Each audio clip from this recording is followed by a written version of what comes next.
Hello friends, I am Aditya and you are watching German class. आज की class में हम बात करेंगे beginners level important tips. German अगर आपने अपनी पढ़ना शुरू किए, अभी आपने जस्ट स्टार्ट किया जर्मन को पढ़ना, तो कुछ इंपॉर्टेंट बातें वो मैं शेयर करूँगा आपके साथ और इनसे आपको डेफिनेटली हेल्प मिलेगी। आप कहीं भी पढ़ रहे हो, चाहे ऑनलाइन पढ़ रहे हो, ऑफलाइन पढ़ रहे हो, सेंटर पर जा रहे हो या एप्लीकेशन के थ्रू पढ़ रहे हो, सेल्फ स्टडी कर रहे हो, यूट्यूब से पढ़ रहे हो, कहीं भी कैसे भी आप स्टडी कर रहे हो, इन बातों को ध्यान रखना, आपको काफ़ी हेल्प मिलेगी।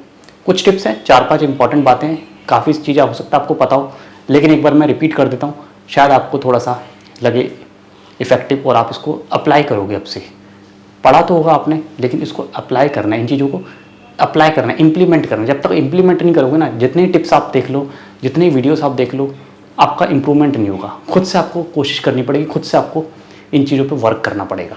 जर्मन आप सीख रहे हो तो आपको भी वर्क करना पड़ेगा। टीचर का काम है पढ़ाना, पढ़ा देता है, लेकिन आप उसके पीछे से क्लास के बाद आपने कितनी मेहनत करी है वो बहुत ज़्यादा इंपॉर्टेंट है। Self study is essential. हमेशा से मैंने बोला है, सेल्फ स्टडी इज़ असेंशियल। चाहे आप बिगिनर हो और चाहे आप एडवांस लर्नर हो, चाहे लेवल A1 है चाहे C1 है, यदि आपने सेल्फ स्टडी नहीं करी, A1 है चाहे C1 है, चाहे आपने सेल्फ स्टडी नहीं करी, तो आप नहीं आगे बढ़ पाओगे। आपका लेवल वहीं रहेगा, स्टेबल रहेगा, और हो सकता तो डाउन भी जा सकता है। तो self study very very important है। बिगिनर्स के लिए भी यही बात है, सेल्फ स्टडी जरूर करना। तो पहली इंपॉर्टेंट बात जो मैं आपके साथ शेयर करना चाहता हूँ वो है बेसिक्स। जब हम बिगिनर्स को जर्मन पढ़ाते हैं, जर्मन जब सीखते हैं बिगिनर्स, तो उसमें कुछ चीज़ें प्रॉब्लम होती है, वो आपको ध्यान रखना है। एक तो उमलाउट्स जर्मन के अल्फ़ाबेट्स है, वो हम बात करें अल्फ़ाबेट A to Z होते हैं, कुछ स्पेशल कैरेक्टर्स होते हैं।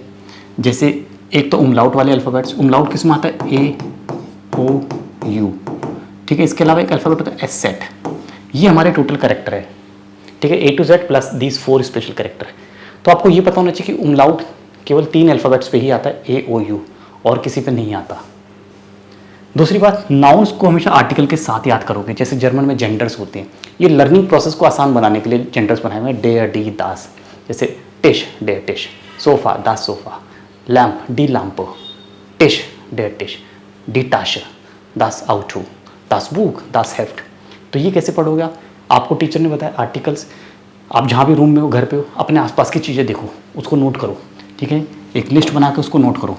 आप नोट करोगे, आपको 10 to 50 वर्ड्स आपको आराम से अपने घर के अंदर ही हो जाएंगे। ऐसी चीज़ जो आप रोज़ देख रहे हो, टेबल पे देखो, अपनी स्टडी टेबल पे, बेडरूम में देखो, किचन में देखो, ऐसे आपके 10 to 50 वर्ड्स हो जाएंगे। उनको आर्टिकल के साथ याद करो। दरवाज़ा डी ट्योर, विंडो दास फेंस्टर, लाइट दास लिस्ट, मोबाइल दास हैंडी। ये सब चीज़ें बेसिक्स है, ठीक है। और हो सके तो उनको एक चिट बना दो, एक चिट बना के, ठीक है, उसके ऊपर पेस्ट कर दो, लिख दो दास फेंस्टर विंडो। तो स्टडी रूम में लिख दो, कोई बात नहीं। 2-3-4 दिन जब लगातार रोज़ देखोगे तो आपको याद हो जाएगा, ओके दास फेंस्टर होता है, डी ट्योर होता है, ओके। दास बिल्ड, इमेज को दास बिल्ड कहते हैं। हैंडी दास हैंडी होता है। लैपटॉप डेयर लैपटॉप होता है। तो उससे आपको याद हो जाएंगी ये चीज़ें।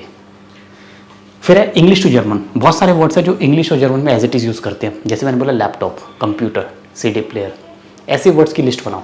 ऐसे वर्ड्स भी करीब 50 मिल जाएंगे आपको बिगिनर्स लेवल पे, उनको यूज़ करो। बजाय कि टिपिकल जर्मन वर्ड्स शुरू में याद रखने के, ऐसे वर्ड करो जो इंग्लिश और जर्मन में सेम होते हैं। जीन्स, हाँ, और जो सिमिलर, थोड़े थोड़े सिमिलर, जैसे बैडमिंटन, क्रिकेट, टेनिस, स्विमन, outdoor, laptop, computer, CD player, सेडे, ये वर्ड्स हैं जो आप याद रखोगे। स्टाटस, स्टेटस को बोलते हैं स्टाटस, है ना। बहुत सारे इंटरनेशनल वर्ड्स हैं, इनको याद करो, इनसे प्रैक्टिस शुरू करो, इनसे आपकी वोकैब बिल्ड होगी।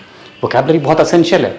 वोकैबलरी बिल्ड करना, शुरू से वोकैबलरी पे वर्क करो, बिल्ड करो, ठीक है। एक लेवल पे आके आपको कोई प्रॉब्लम नहीं आएगी। फिर स्ट्रॉन्ग वोकैबलरी, मैंने जैसे बताया, वोकैबलरी जैसे आप कोई ऐप यूज़ कर रहे हो तो ऐप को फॉलो करो, है ना। असाइनमेंट्स, प्रैक्टिस असाइनमेंट्स मिलते हैं, उनको देखो।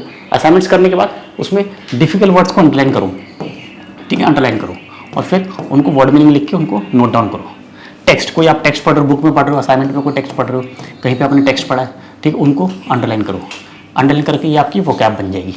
तो उसको वोकैब लिस्ट में सेपरेटली नोट डाउन करो। तो वोकैबलरी ऐसे धीरे धीरे बिल्ड होगी। कॉन्टेक्स्ट के साथ पढ़ रहे हो, आपने ऐप में सेंटेंस पढ़ा है, उसके साथ आपको याद हो गया, दास इज आई मेक्शन, दिस इज अ गर्ल, ठीक है, आपको याद हो गया कि वो गर्ल के बारे में बात हो रही है, तो मेक्शन आपको याद आएगा।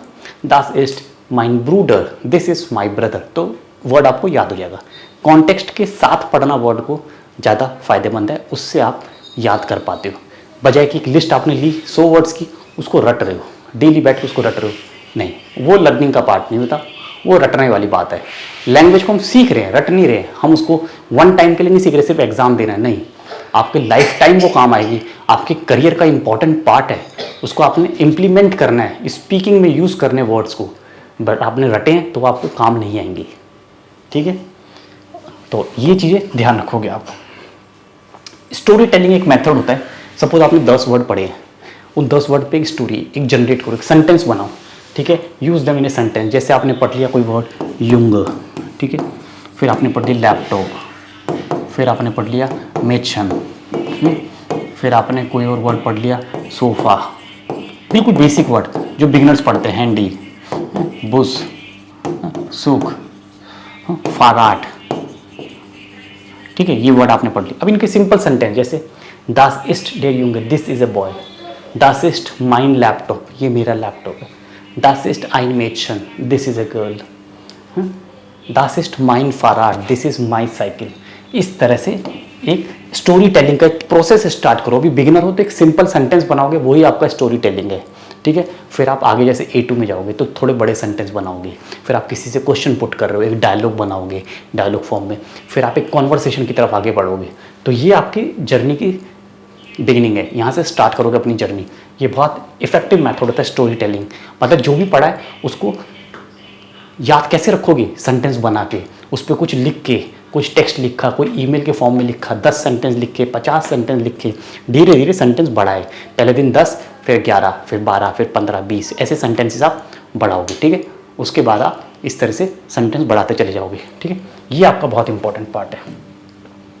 अवॉइड मिस्टेक, बिगिनर्स को मैं बोलूँगा डू मिस्टेक्स, मिस्टेक्स करो, डोंट बी अफ्रेड, डरना नहीं है, मिस्टेक से डरना नहीं है। मिस्टेक्स करो कोई बात नहीं, उससे ज़्यादा इंपॉर्टेंट है कि आप बोल रहे हो, वो ज़्यादा इंपॉर्टेंट है। स्पीकिंग इज़ मोर इम्पॉर्टेंट, हाँ, स्पीकिंग इज़ मोर इम्पॉर्टेंट। आप बोल रहे हो वो मेरे लिए ज़्यादा इंपॉर्टेंट है। गलत बोल रहे हो कोई बात नहीं, गलत बोलोगे तो आगे सही भी बोलोगे। अगर आप बोलने से घबराओगे तो आप बोल ही नहीं पाओगे, आप शुरुआत ही नहीं ले पाओगे, है ना। फर्स्ट स्टेप ही नहीं आप कर पाओगे, आगे सेकंड थर्ड पे कैसे जाओगे। आपकी जर्नी तो यहीं पर रुक जाएगी, यहीं आपकी जर्नी रुक जाएगी। तो आपको बोलना है, गलती कर रहे हो कोई बात नहीं, करते रहो, बोलते रहो, बढ़ते रहो, आगे सीख जाओगे। तो डू मिस्टेक्स, ये मेरा कहना है आपसे, डू मिस्टेक्स। तो इस तरह से करोगे और कुछ बेसिक्स चीज़ें मैंने आपको बताई, इनको ध्यान रखोगे। और प्रीवियस वीडियोस हैं, बाकी वीडियोस हैं, प्लेलिस्ट है, देखते रहो चैनल, काफ़ी हेल्प मिलेगी।